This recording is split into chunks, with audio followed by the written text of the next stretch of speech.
everyone. Welcome to another edition of the Mindshock podcast, True Crime.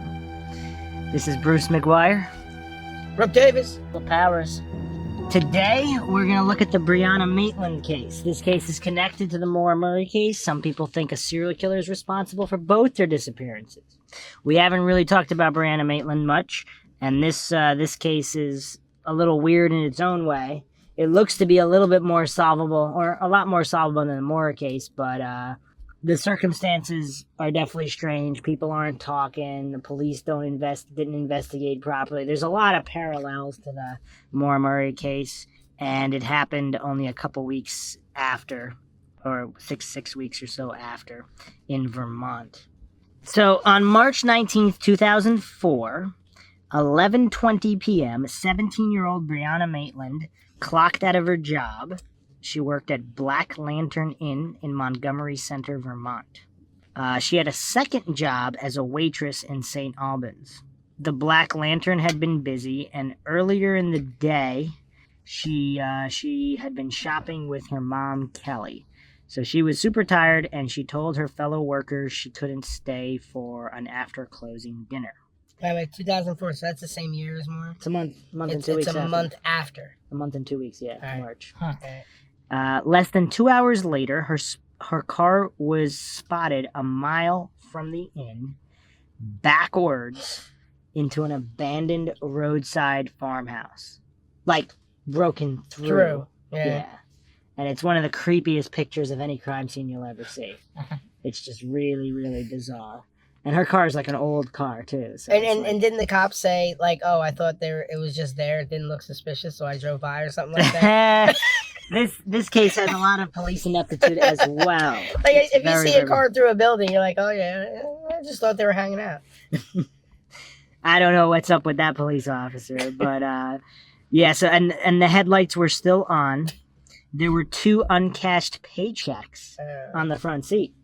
I mean, normally when you want to rob somebody, you could just, and she was never seen again. Well, you know something, all these cases, none of them seem like a case of robbery. You have $32,000 in the Jameson. Yeah. You have, you know, Maura's car is filled with all kinds of stuff. And well, in the Jameson case, supposedly there was a second bag of money, so they could, because that $32,000 was hidden under her seat. They might have not found it. Okay. They might not found it. But this was right on the front seat. Yeah, it's on the seat. So, yeah. And, it was 5 weeks ago, 90 miles south is when Maura Murray went missing. Okay. And just a quick overview of Maura Murray, just as a tie-in. Maura Murray was a 21-year-old UMass student, and she apparently got into a car accident after a sharp curve on Route 112 near Haverhill, New Hampshire. Within a few minutes, Butch Atwood, a bus driver, stopped and offered assistance. It's another vehicle that's the wrong way. Yes. Well, we might as well work into this. We might as well work this into it. Right. Butch Atwood actually claimed he was a former police officer, which he wasn't. Oh. And that's what he told reporters. We actually didn't talk about that. No. So he's got a whole bunch of weird statements. But anyway, he told reporters he was a former officer and he wanted to help Maura. She, and to call AAA or whatever. She said she already did, even though there was no cell phone service in the area. So Atwood just went up to his house 100 yards away and called police. 10 minutes later, a Haverhill police officer, Cecil Smith, arrived on the scene. Maura Murray's car was empty and she was gone. So both Brianna Maitland and Maura Murray, missing in New Hampshire and Vermont, have caused some people to think that a serial killer may be on the loose because they happen pretty close together and not that far away. And both girls taken from cars. I mean, from a superficial standpoint, the MO is kind of similar. Car accident. You know, car accident, girl missing. Car accident, girl missing. And issues with police. Yeah.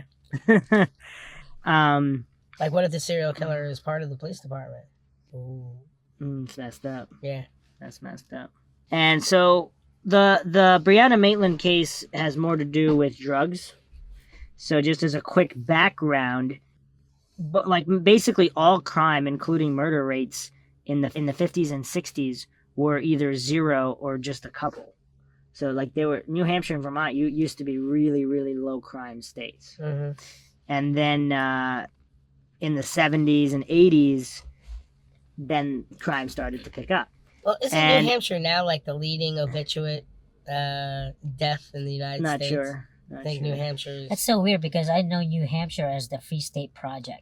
Whenever you say New Hampshire, it's the Free State Project. A lot of libertarians live there. And Well, because they try to create a freer state, but it's kind of a stupid because I know you can't have freedom without. the art community of New Hampshire is unbelievable too, because they had, there was money there, and a lot of the artists would go there to live because it was just rich and nice and beautiful landscape. And I think now the obituates flowing into New Hampshire, I think it's the most in the United States. It's Well, crazy. since the 90s, violent crime and murders just skyrocketed. Yeah, well, that would make So sense. when- Now you have a bunch of obituate problems.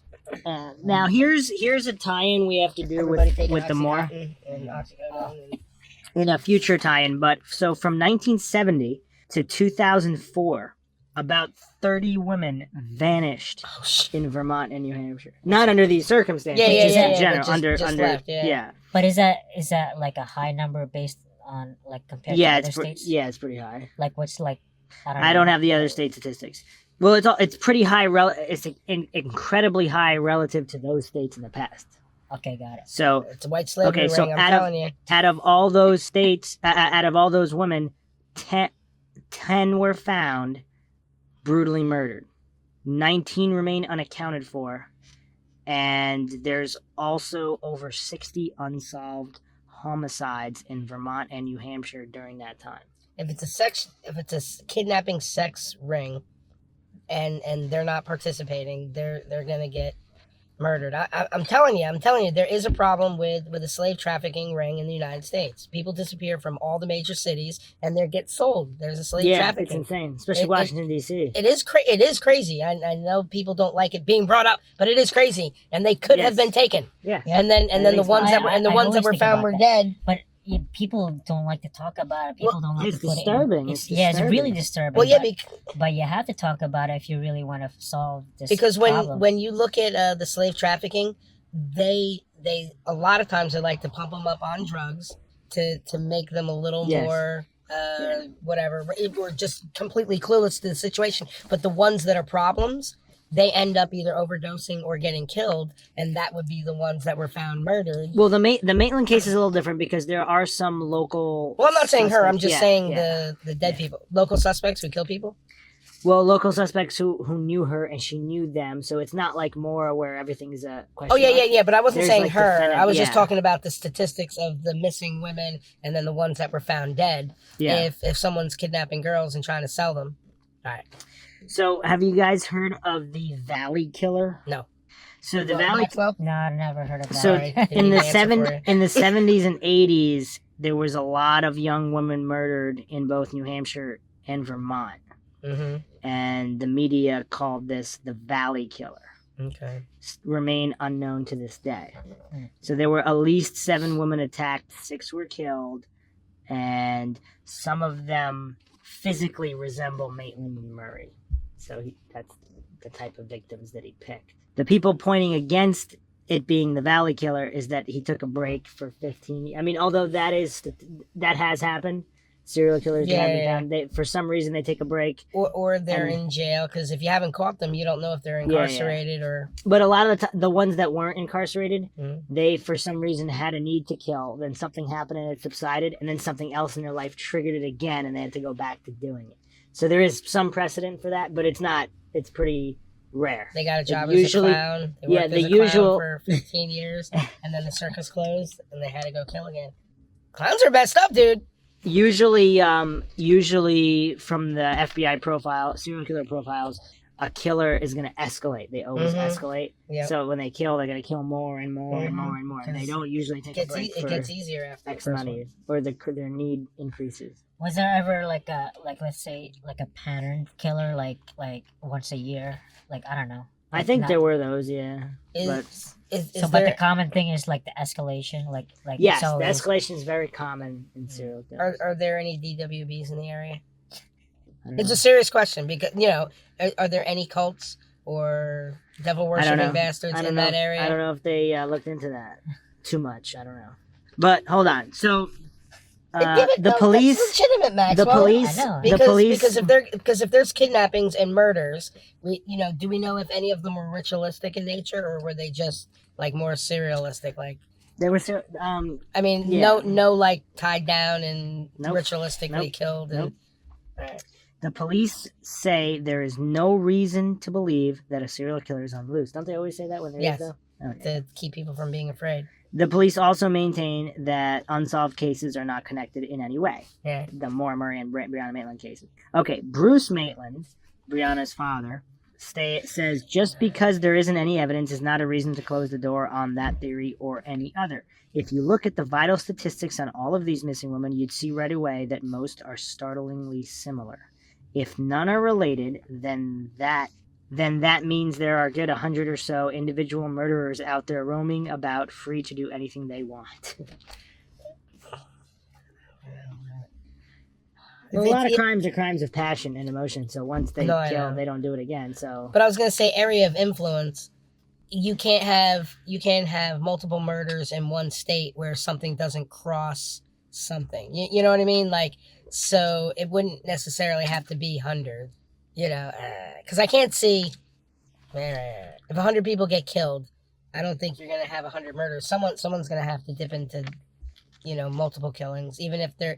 I guess the reason behind the killings wouldn't be connected, even if somebody overlapped. Yeah. All right. So just quick background on Brianna Maitland. Crashes her car into a house, leaves the lights on, disappears. Background. Oh, not on the case itself. Sorry. Right. On her. So yes, Girl. quick background on Brianna Maitland. So basically, everybody described her as caring, independent, really good at everything she did, and the best friend that anyone could ask for. Her mom said that she loved reading, she loved the outdoors, music, dancing, highly skilled in the martial art of jiu-jitsu, having taken several years of training. She didn't grow up with a television in her house, so she loved works of the imagination that held meaningful lessons about life. Brianna's aunt said Brianna would always amaze me by quoting long sections from books she had read and equate them to something pertinent happening in her life. She was very introspective about things. Her father said she was oblivious to all her talents and good qualities. She never showed any kind of conceit. She loved life and embraced every minute of it, good or bad, and was always there to help anyone that asked. Now, she hadn't been living with her parents at the time. She was living with a friend, roommate, and she had left one school because she had issues with people. Well, more people had issues with her. So, but if she's the best friend anybody could have, why would they have issues with her? Well, I mean, what were the girl jealousy issues? She's pretty, she's smart. The boys like her more. The clique type issues. Mm-hmm. So, one of the problems in the area of New Hampshire, obviously, is drugs. So, cocaine and heroin. And so, a lot of dealers from New York, New Jersey, Massachusetts, Connecticut go up there because the rural towns, there's less police and they can sell for a much higher price. So instead of staying in New York City with a ton of competitors, and risk getting shot, they can go to a safe New England rural town and sell to high school kids for way more money without having to worry about their competitors shooting them. Yep. So it got really bad. Into the opioid addiction now. And so, rampant heroin, cocaine addiction, and all this stuff. Vermont State Police investigator Brian Miller said, I think for some kids, drugs serve as an escape mechanism from the drudgery and isolation of winter and living in a small town. When there's little to nothing to do, a lot of kids will take turns in the wrong direction. People that live there say that, the economy went down to a lot, so they're having economic problems. People in Vermont are fiercely independent, and due to this, there can be a lack of community spirit, especially as people become more spread out and don't know their neighbors. People are less likely to get involved in any meaningful way. There are also people who are truly working too hard to make ends meet and don't have time to do much else. The lack of spiritual roots is also a major factor, particularly amongst the youth. So, Brianna was rumored to be involved with drugs. And she knew she knew a couple of the dealers that are suspects in this case, and we'll get into them later. Regarding, again, the connection between the cases, Vermont State Police Lieutenant Thomas Nelson stated, "We have looked at the possibility that Brianna Maitland's and Maura Murray's disappearances are related and talked with the New Hampshire State Police about both cases. We have not found anything that connects the cases in any way." So what are the theories? What Hold on. There was on June 14th, 2004, Vermont and New Hampshire law enforcement authorities held a joint press conference to address the serial killer reports that he was operating between the states and stalking young women.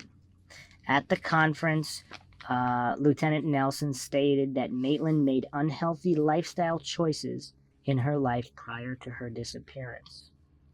Briana was involved in the drug communities in Franklin County. She allowed that world to become part of her world. Captain Lang said that Briana owed someone money for drugs at the time of her disappearance. Now that's an unsubstantiated claim. So I'm not sure where he got that. I guess one of her friends probably told him that. So that's why he said that. Brianna's friends and her parents say that those statements aren't quite accurate. They said that everybody in Franklin County does something. Parties, parking lot, dances, bathrooms in high schools. Everybody does something, but not everybody's an addict. Bruce Maitland said, "Nelson's statement, in my view, was an exercise in character assassination. It was a calculated effort to paint my daughter out as a bad person that got what she deserved. It was an effort to draw the heat away from the police. It made me sick to hear it. No teenager deserves to be portrayed that way by a public servant, especially when they are missing and nobody knows the facts or their fate." So, you know what? That's what's interesting, because now the police are saying, okay, she was involved in drugs, whereas the Haverhill police are saying, oh, well, Maura was suicidal. She's going to kill herself. Everything shifts the blame away from the police. Well, yeah, and it's some contradictory stuff, too, because they started out with her background saying, how nice and the police didn't say that. Well, yeah, I know, but that is her personality type, and that contradicts a little bit of someone who knows drug dealers, is involved with drugs, and is out Not doing necessarily. slightly shady shit. Well, Not necessarily. I don't hang out with drug dealers. How do you know? Maxwell, what are you doing on the weekends? You selling drugs? Well, I have nothing against selling drugs. It should be legal, but So you do it? I don't sell drugs because because it's shady shit, and you know what happens? You disappear. Well, I'm not interested in selling drugs because the harmful effects that it has. Yeah. But also, I don't sell drugs because the ramifications from the legal system is just it's Too much of a risk. Yeah, but it shouldn't be. It shouldn't be illegal. No, I think it should be allowed. I mean, if it's artificially inflated by the states. And I'm not saying that I look down on my friends who sell drugs. I'm just saying that if you hang out with too many drug dealers, eventually end up in some shady situations where people could get shot and disappear and all kinds of messed up stuff. And so this was at the same press conference. Maura Murray's father, Fred, Oh no! Took Was offense. this the joint? Yes. Okay. Took offense to Scarinza saying it was Maura Murray's intention to leave. What's also clear is she did not want to tell any of her family what her intentions were, and she did not tell any of her friends. She was headed for an unknown destination, and she may have accepted a ride to get there. Okay. Fred said it does not matter why she left or if she told anybody about it. She had an accident and this presented her with a completely different set of circumstances. Any other plans went out the window. I believe that my daughter would be home safe and sound right now if the police had not ignored the case until it was way too late. They would have known where she was heading if they had bothered to check the last phone call she made 3 hours before she left Amherst. I told the police where she was going 2 days after the accident, but they didn't check that either.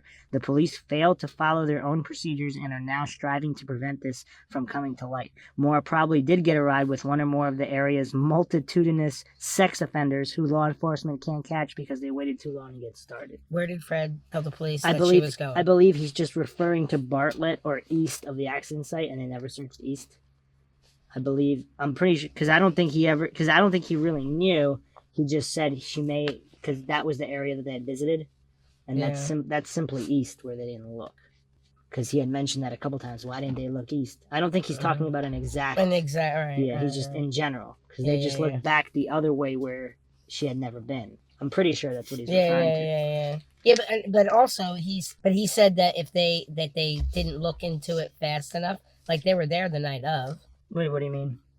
Didn't you just say that Fred said if the police didn't take it serious or look into it soon enough, but they were there the night of, at least running through it, a cursory look through. It's not like they didn't go there. Well, they never searched. I think he's referring to they didn't search just east. that way. Because it was right there. It's a couple hundred yards. He just takes, like, they should have looked. Yeah. But they all went the other way. They didn't even look a little bit east. Yeah, I'm still putting out the theory that one of them saw her go the other way, and that's why they chased that way. Because I'm still gonna. Oh, also, I think so ground and air searches for Maura started 2 days after that night. All right, and that's so why he said, all right, that makes sense. Yeah. So yeah, they didn't do the big search until she was well away. Yeah, they were only stopping red trucks that night. That's it. That's all they did. And they looked around back in town. Yeah.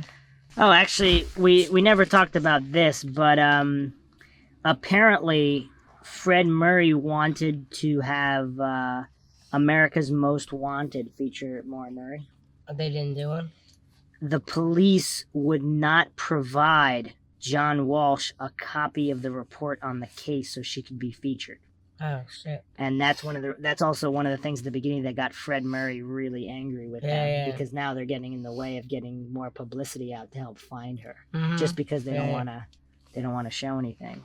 Yeah, because that would be a good show with the amount of people that, because usually you don't find this kind of following until after that, until it airs on that show. Yeah. All right. What about the missing girl from the car in the barn shack house? What are some of the theories? More of the theories? Do we have any more theories on what? So Brianna, Brianna's vehicle is a 1985 Oldsmobile 88, which is a really big car. Okay. It's like a boat. And that was backed into the abandoned farmhouse in Montgomery. So it's known as the old Dutch Burn Place, and it's named after two elderly brothers, Myron and Harry, who in 1986, Myron and Harry Dutchburn, who lived there in 1986. One night, someone broke into the house to rob it, and both brothers were beaten. Oh shit. And taken to a hospital, then eventually a nursing home. They never returned to the actual bar. Okay. And what was in the house? Like, was it just a hangout? It was empty. It's like an abandoned house. I mean, there was some random really old stuff in there, but nobody really lived there. And but, I mean, I think high schoolers. Yeah, I think high schoolers hung out there, did drugs, partied, whatever. Yeah. So it was kind of a known party spot. Mm-hmm. And it's right next to an open field that's next to a river. Okay. So on March 20th, so this is less than 12 hours after she backed into there and disappeared, a state police officer saw the car, and he actually stopped by the vehicle, and he looked at it, and that's when he saw the paychecks, and he also picked up several items off the ground and threw them in the back seat, tampering with the scene. And then he took down the license plate number, took a photograph, and then he also left thinking that it was just a drunk driver that abandoned the vehicle. Yeah, that's what I was talking about before. Why would he just assume that the lights are all right? Well, I guess all right, but he just leaves. He doesn't call a tow truck and pretty much. Okay, so get this. So here's okay. So Jillian Stout, and this is Maitland's, one of Maitland's oldest friends who. They were roommates in Sheldon, Vermont. 3 days later, she called the Maitlands asking if Brianna had come home to them. And that's when they realized she was missing. And they called the police. They said they would put out an all points bulletin on the car. And when they went to the state police barracks in St. Albans the next morning to fill out all the missing persons paperwork and show them the photo, the patrol officer who saw the car at the Dutchburn house days before that was there when they were filling out the missing persons report. And he realized that was her. Obviously, Bruce Maitland said, why weren't they notified about the car? Mm-hmm. And the officer said that he was coming back from a long weekend off and he just didn't get a chance. And Bruce said, I didn't understand why someone else with the police couldn't have called us. The car was registered in my wife's name. They could have easily called us long before we came in to report Bree missing. And so the Vermont State Police can't explain why they hadn't been notified sooner. Yeah, bungling from the beginning. Sound familiar? Yeah. It's like an MM case. And one of the lieutenants said that a lot of times people that go missing just don't tell their parents and they take off for days. That's their explanation. But this is and she's 17, so she's a minor. Yeah. So it's a little bit different than the Maura case in that regard. And that she didn't step off the path. What did they call it? What did that guy say that they suspected Maura just went off, just stepped off the path? What was that expression? That if you walk into the woods, just the squaw walk? Like, didn't the one guy say that he suspected that Maura just went into the woods to die? Squaw, yeah. That's a squaw walk? Or something like that. Yeah. Because or walk off the path. She just went in the woods and walked off the path. I don't know. The ineptitude. So obviously Bruce and Kelly Maitland were also frustrated at the police because there was no progress really being made. They didn't seem like they were doing anything about trying to find her. I mean, did they even have now did they do a search after when did she officially become missing? When they filled out the reports, because that was days after. They filled out the reports. Yeah, because you have to wait only a day or two? Or not even if it's a minor. No, it's a minor. Right? I don't think you have to wait at all. But it was several days after anyway. So I guess when they did the paperwork 2 days, that was officially. Yeah, did they send people to do the grid walk and investigate and I'm not sure. Because by that point, had they located the car by that point when? Well, the police basically they said that the police thought that she had just run away. So I don't think they did a massive search until because it just seems strange. And they kept saying, well, obviously she didn't run away because she had 2 uncashed paychecks in the car seat. She had her eye contacts and migraine medicines in the car too, which she wouldn't go anywhere without those.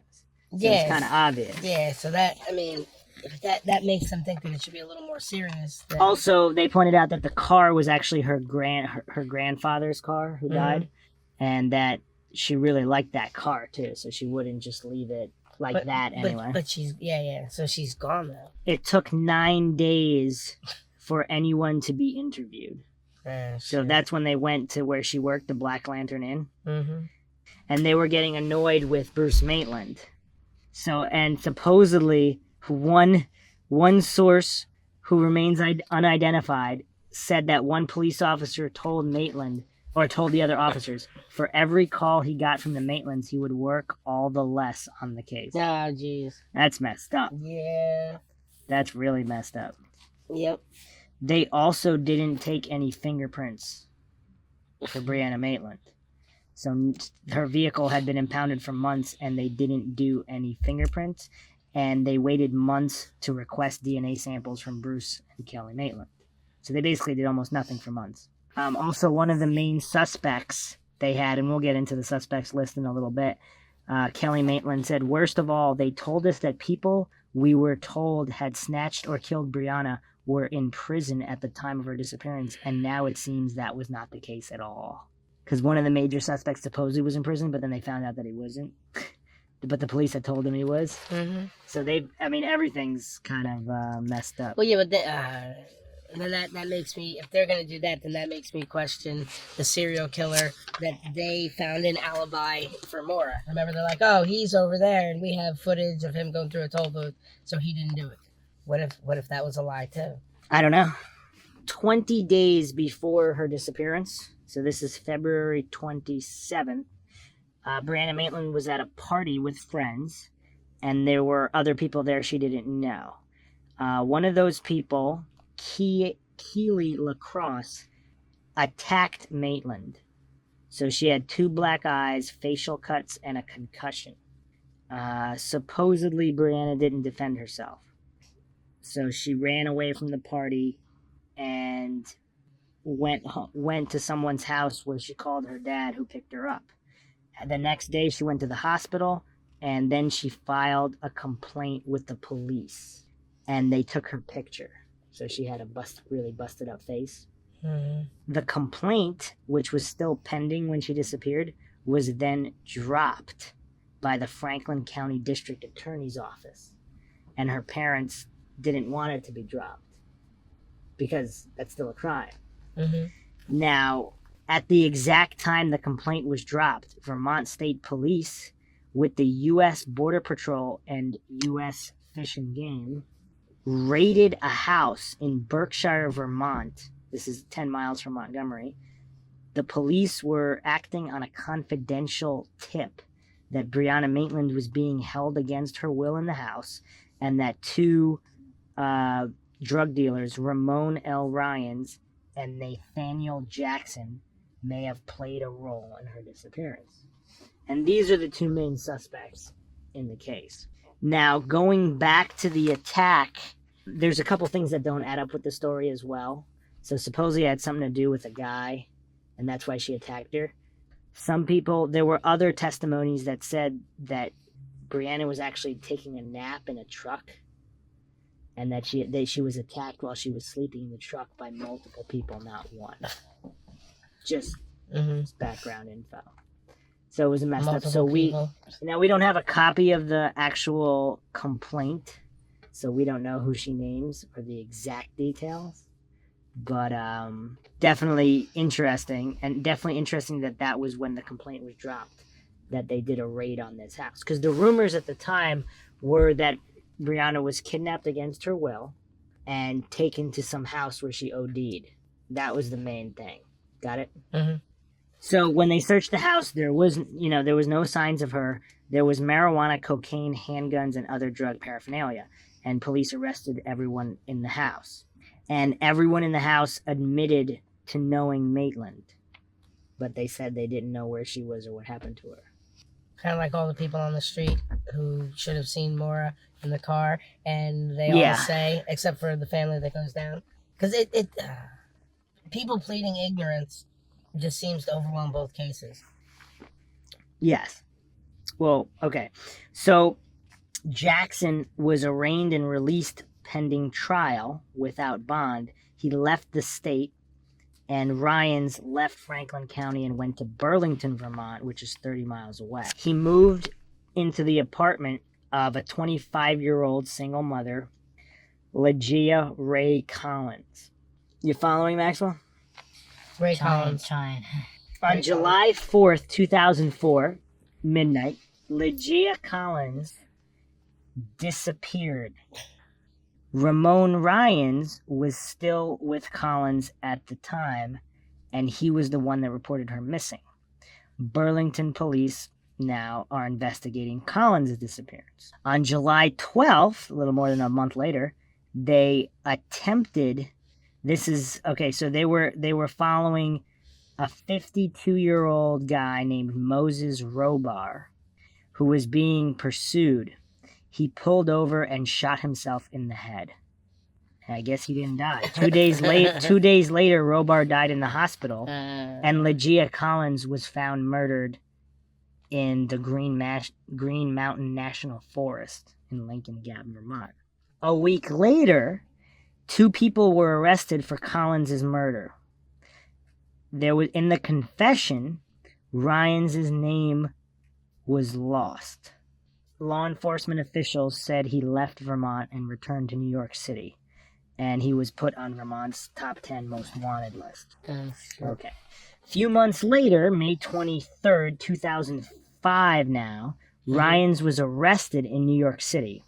He was brought back to Vermont to stand trial in St. Albans for the house raid and all the drug paraphernalia for that charge. And the Maitlands set up a website dedicated to their daughter's disappearance.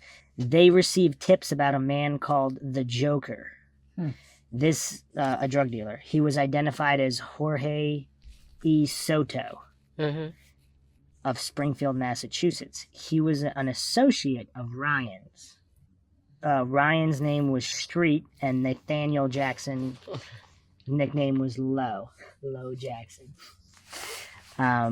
So Soto, who lived in Richmond, Vermont, 13 miles from Montgomery, had been bragging that he killed Brianna Maitland. There's always some bragger there.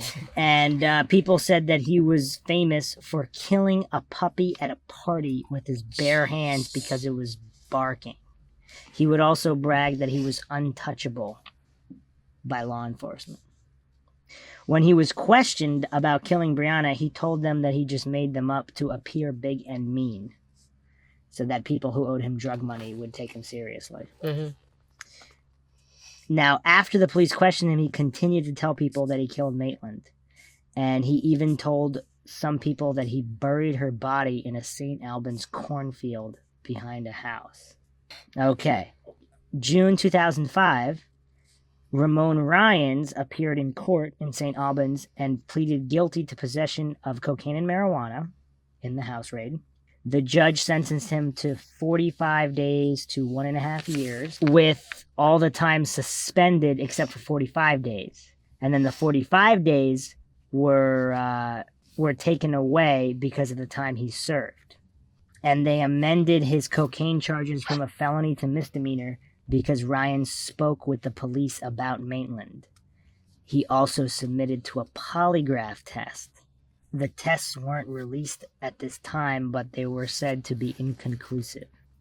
And the assistant district attorney told reporters that Ryans did offer state police investigators information in the Maitland case that drew them away from false leads and put them on the right track with things. She did not comment further.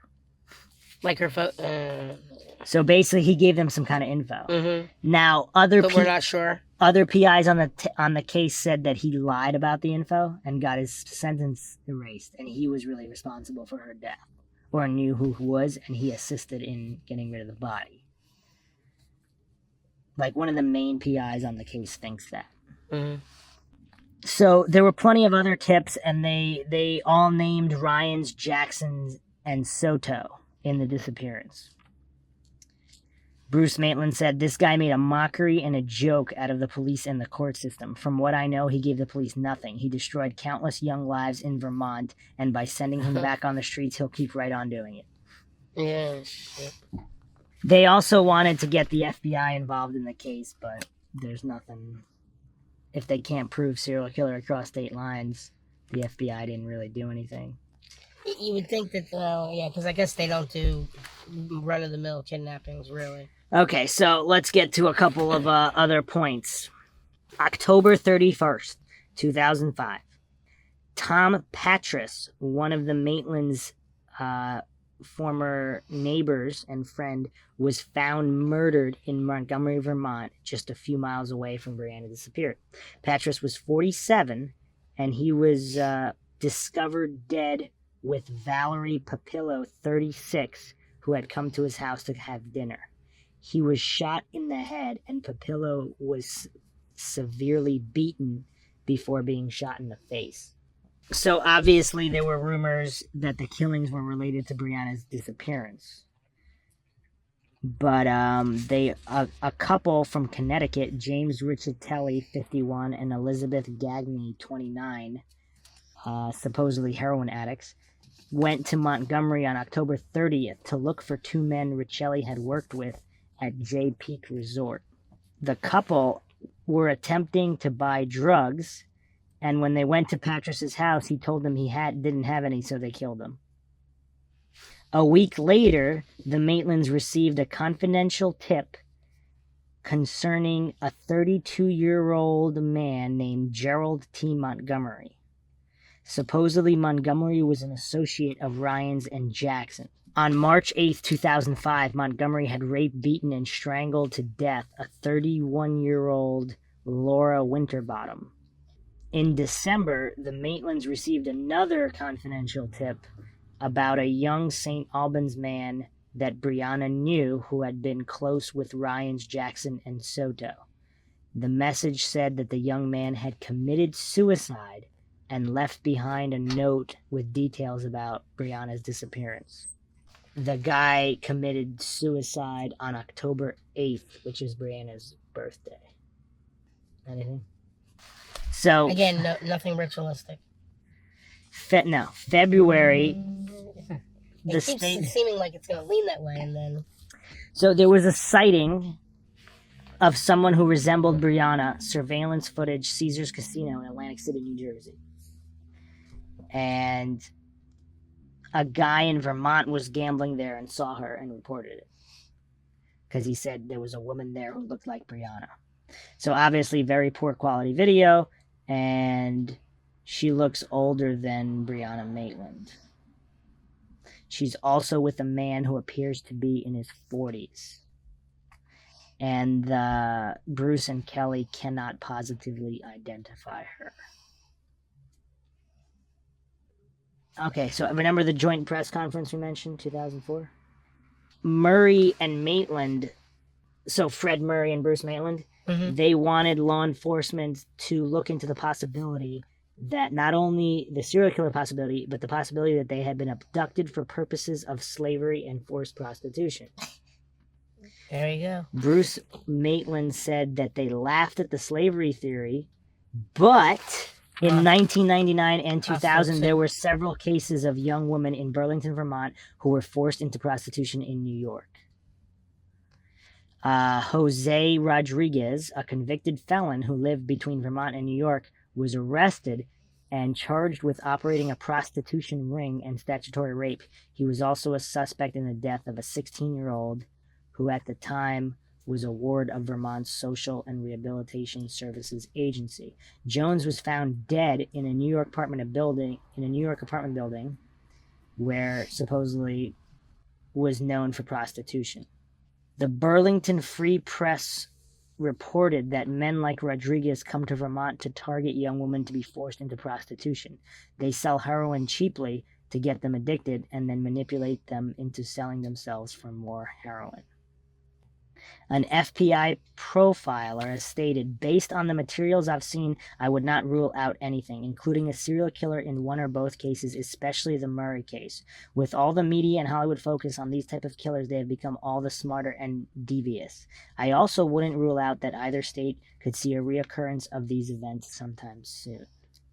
Maurice Godwin is a recognized expert on serial killers. He stated, in my expert opinion, I believe that a local individual who has killed at least 2 times previously is responsible for Maura Murray's abduction and murder. Maura locked her car as if she anticipated on returning to the car once she found help. Her attack and murder was for a sexual assault, and the murder was to do away with her as a witness.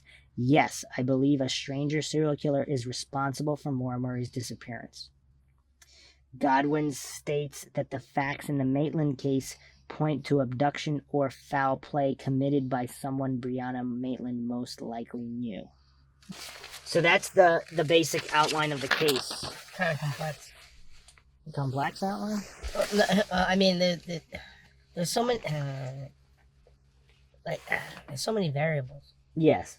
Not as many in the Maitland case, though, well, because no. she supposedly knew Jackson and Ryan's. There was, we might as well get into it now.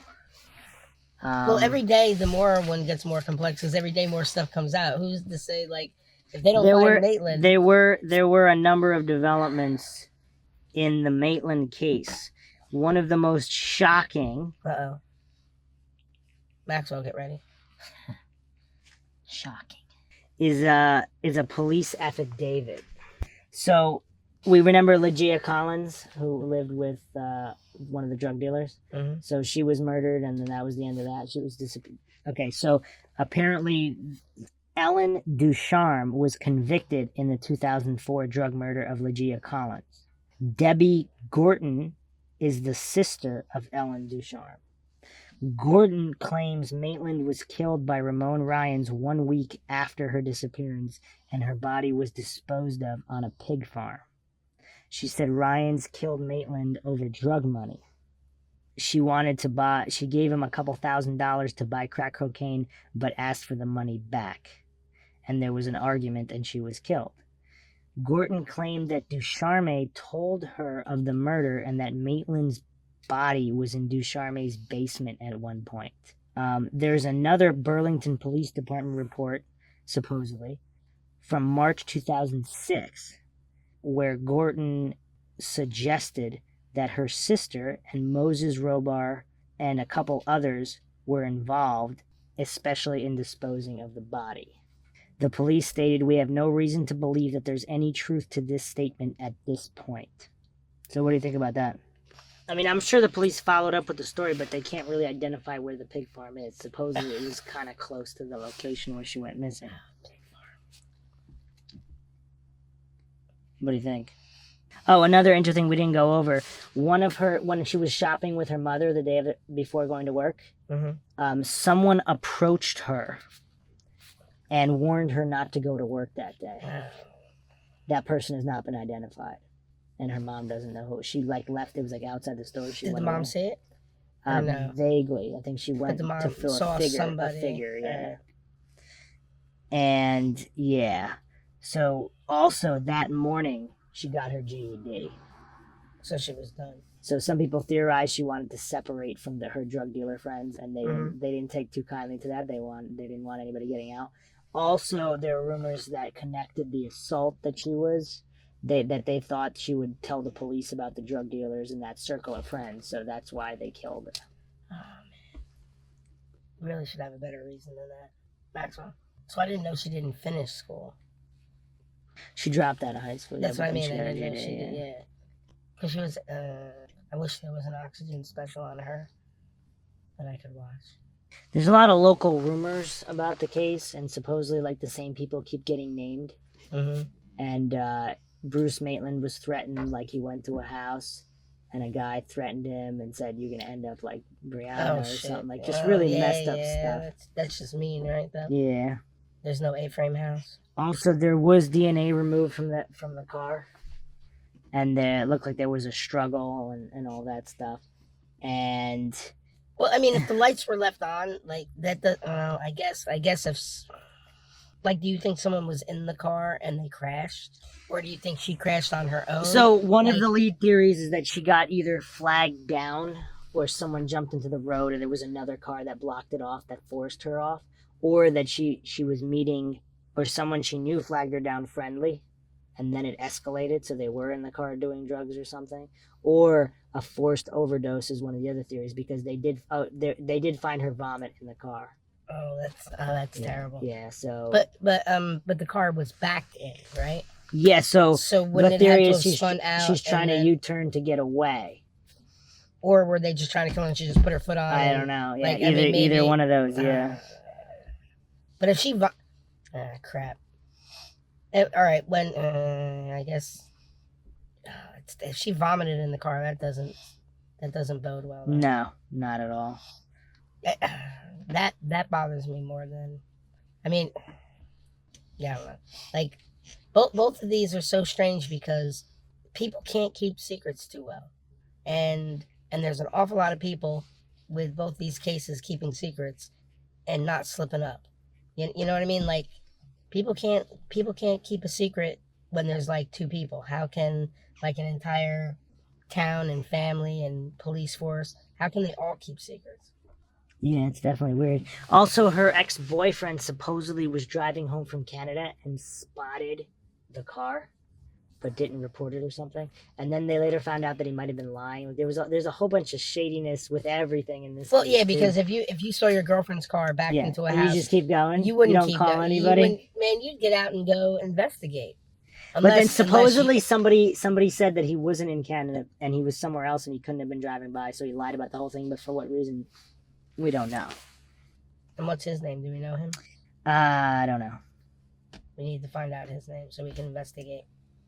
I mean, you see, everybody and their brother investigating Maura gives us a lot more information, but all that information also convolutes the entire scene, where this one seems like there's a little bit less information. A lot less. But then we have a lot less to go on. Yeah. I still don't like the fact that she threw up in the car. Yeah. Well, all right, yeah, but it seems like that was rushed also, because if there was a struggle, if somebody killed her or kidnapped her, they would at least turn off the headlights or try to move the car, or at least clean up the crime scene. If they left vomit in the car and left the lights on and left the car halfway in the house, it looks like they were disturbed in the process. Yes. You know what I mean? It's not like So that, if they killed her, or actually that does point to them possibly she was alive when they removed her from the car and they took her somewhere else. yeah, but it almost points to one person, because if there was more than one person, like, all right, if you and I were out doing shady shit and you had the girl, you'd be like, yo, dude, can you do something about the car? Like, at least turn off the lights. Well, like, here's the thing. So, if I was by myself, so there was a few things. Like, first of all, supposedly there was clothing found nearby, so she could have tried to run away. We don't know. But there was also blood and a needle found. So they could have been a forced overdose. Yeah. We don't know.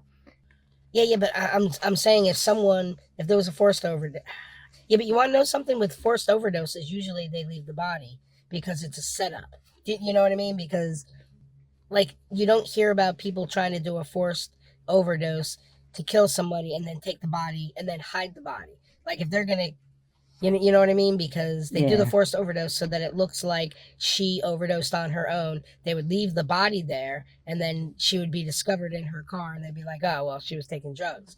Like, if they're gonna remove the body and bury it, then there's easier ways. Like, they'd probably just choke her to death and then bury the body. But you don't choke someone because when they investigate it, you can't choke yourself to death. They'd be like, oh, look, she obviously choked herself to death with her hands in reverse grip. And, unless it wasn't a forced overdose, unless they just administered something to knock her out so that they could kidnap her. But still, if it was one person, I could say, all right, one person, they get her out of the car, they carry her to their car, and they drive away. And I could see them not turning off the lights or cleaning up the scene. But if there's two people, one person would say, look, turn off the lights. That way no one's going to see the car or not see it as quick. Yeah. I mean, there's been a bunch of searches. She ran, like if she crashed, and then she got out then she got out and ran, the lights would stay on. Like if she threw up in the car, crashed it, got up and ran, then they chased her, and then they couldn't get back to the car because maybe the cop was already there. You know what I mean? And they're like, oh shit, hide in the woods until the cop leaves, and then the cop was taking too long, and so they just... You know what's messed up, though, is that they don't get into, is it possible they do have the suicide note from the other guy who was connected, who killed himself on Brianna's birthday? Right?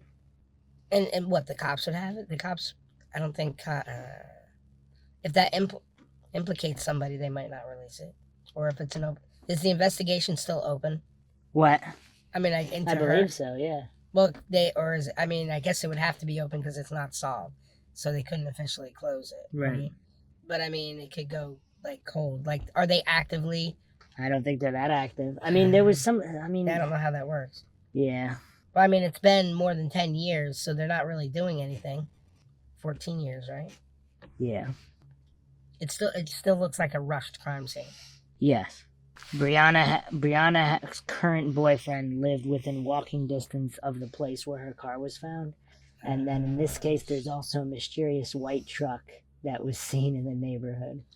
A walking distance? Yeah, but all right. But and we don't know if he was questioned, or we don't know the extent to which he was questioned or looked into. We don't know anything. Because think about it, though. If something happened, she would try to make a run for his place if it's within walking distance. Unless he was involved. Yeah. But oh my God, because that would be the first logical place that you would go regardless. Okay, so hold on. There was witness testimony. There's one house, the house that's close to the barn. The couple that lived there was questioned, and there was one night they heard a man's voice hollering, and they're not sure if it was the night of the accident, but it could have been. Yeah, jeez. But when they were further questioned, they reneged on that statement. Okay, what was the time? Or we don't know when it happened, but when did the policeman investigate. Well, the it happened. car. She left work at 11:20, so it Okay. happened anywhere between 11:30 and 12:30. That's when they saw the car. The police was there at 12. Or the neighbors in the Or the area. neighbors in the It area. was they saw the car there, but nobody saw what happened supposedly. Well, the neighbors aren't close though, so it's not like Maura's case. Yeah, but it would make a big noise, so you can't back into a house without. That's. I mean, how much? Well, if the distance is kind of far. Yeah, I guess if it's far. And they're watching TV. Yeah. And we don't have a list of who was questioned. Supposedly everybody was questioned. The boyfriend was questioned. Everybody was questioned. The ex-boyfriend was questioned. But we need to do a FOIA request. We need to see if we can get the testimonies or the statements, because that would be interesting. Because I really would like to know what the boyfriend says. Yeah. Because I mean, if the people, were like, oh well, we were asleep and we didn't see anything or hear anything and it was dark, but the boyfriend, did she come to your house? Did you see her? When was the last time you saw her? Well, they also found change on the ground, and Brianna's broken beaded necklace was also found there. So there was definitely a struggle. Yeah. Oh. But all right. Let's paint a slightly different picture. Like if she was shooting up by herself, got sick and threw up, was disoriented and backed the car into the house, and then stumbled from the car. If she fell down and got up, she could have broke her own necklace. It could have looked like a struggle. She could have done everything. And then whoever drove by and picked up Maura could have driven by and picked up her. Or she could have run into the woods. Or she could, she could have done everything herself up until we don't know where she is. You know what I mean? And does it say there was like a massive search? Did they do like a? I'm sure they did. I just don't know the exact details because I remember reading there was a number of searches done.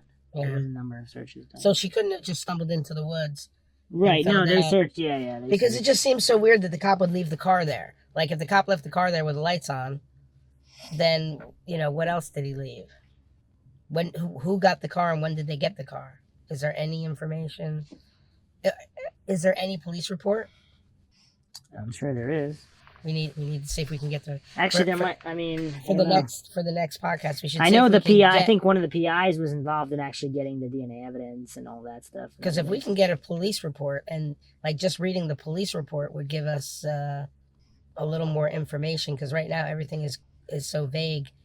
Yeah. So there were search teams, scent tracking dogs, and helicopters. More than 500 police officers and volunteers combed the woods near where the car was found. Okay, so yeah. Inside the house where her car was found, there was drug paraphernalia and a gun found, actually. So oh, shit.